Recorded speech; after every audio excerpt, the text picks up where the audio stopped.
भोलि 2083 साल श्रावण महिनाको 9 गते हरिशयनी एकादशी तथा तुलसी रोप्ने विशेष दिन रहेको छ। तुलसी हामीले कति बेला रोप्ने, कहाँ रोप्ने, कसरी रोप्ने र तुलसीको महत्त्व के हो भन्ने विषयमा आज यस भिडियोमा जानकारी उपलब्ध गराउनेछौँ। नमस्कार, तपाईहरु सम्पूर्णलाई आजको यस विशेष भिडियो श्रृङ्खलामा हार्दिक स्वागत छ।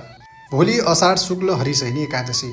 धार्मिक मान्यता अनुसार हरिशयनी एकादशीका दिनदेखि भगवान श्री हरि विष्णु क्षीरसागरमा योग निन्द्रामा प्रवेश गर्नुहुन्छ र यही दिनबाट चतुर्मास व्रत पनि प्रारम्भ हुने गर्दछ। यसकारण पनि हरिशयनी एकादशीलाई तुलसी रोपणका लागि अत्यन्त शुभ दिन मानिन्छ। हामीले तुलसी भोलि कहाँ रोप्ने त?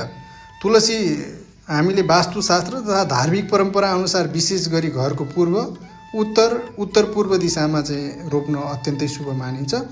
र हजुरहरूको यदि घरमा चाहिँ तुलसी मठ छ भने तुलसी मठमा चाहिँ हजुरहरूले तुलसी रोपण गर्न सक्नुहुन्छ। तुलसी कति बेला रोप्ने त? तुलसी चाहिँ विशेष गरी हजुरले बिहान स्नान गरी आफ्नो नित्य कर्म सकिसकेपछि हजुरहरूले तुलसी रोपण गर्न सक्नुहुन्छ भने तुलसी रोपण गरिसकेपछि शुद्ध जल चढाउने र हजुरले चाहिँ दीप प्रज्वलन गरेर ओम नमो भगवते वासुदेवाय नमः मन्त्र जप गर्न पनि सक्नुहुन्छ। र तुलसी हामीले किन रोप्ने त? तुलसी किन रोपिन्छ भन्ने विषयमा चाहिँ तुलसीलाई चाहिँ विशेष गरी माता लक्ष्मीको स्वरूप तथा भगवान श्री हरि विष्णुको अत्यन्त प्रिय मानिएको छ। त्यसैले हरिशयनी एकादशीमा तुलसी रोपेर भगवान विष्णुको आराधना गर्ने परम्परा विशेष रहेको छ। पद्मपुराणमा तुलसीको महिमा चाहिँ विशेष रूपमा वर्णन गरिएको छ। तुलसी सर्वभूतानां महापातकनाशिनी स्वर्गापवर गदा देवी वैष्णवानां प्रिया सदा। अब यसको अर्थ के हुन्छ भने तुलसी भनेको चाहिँ विशेष गरी महापाप नाश गर्ने, स्वर्ग र मोक्ष प्रदान गर्ने तथा भगवान विष्णुलाई चाहिँ अत्यन्त प्रिय देवी हुन् भनेर चाहिँ विशेष गरी वर्णन गरेको पाइन्छ। धार्मिक विश्वास अनुसार घरमा तुलसी रोप्दा सकारात्मक ऊर्जा, सुख, शान्ति र आध्यात्मिक वातावरणको वृद्धि हुन्छ पनि भनेर भनिएको छ।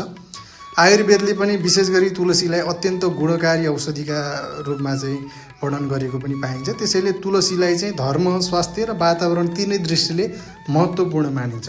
तसर्थ पनि हामीले तुलसी रोप्नु चाहिँ एकदमै लाभदायक हुने गर्दछ। हामीले बिहान सबेरै उठेर हामीले सकारात्मक ऊर्जाका साथ चाहिँ भोलि तुलसी रोपण गऱ्यौँ भने हाम्रो घरमा सुख, शान्ति, समृद्धि अवश्य पनि आउनेछ भन्दै भिडियो अन्तिमसम्म हेरिदिनु भएकोमा हार्दिक धन्यवाद। मन परेमा लाइक, कमेन्ट गर्न नभुल्नुहोला। ओम नमः शिवाय।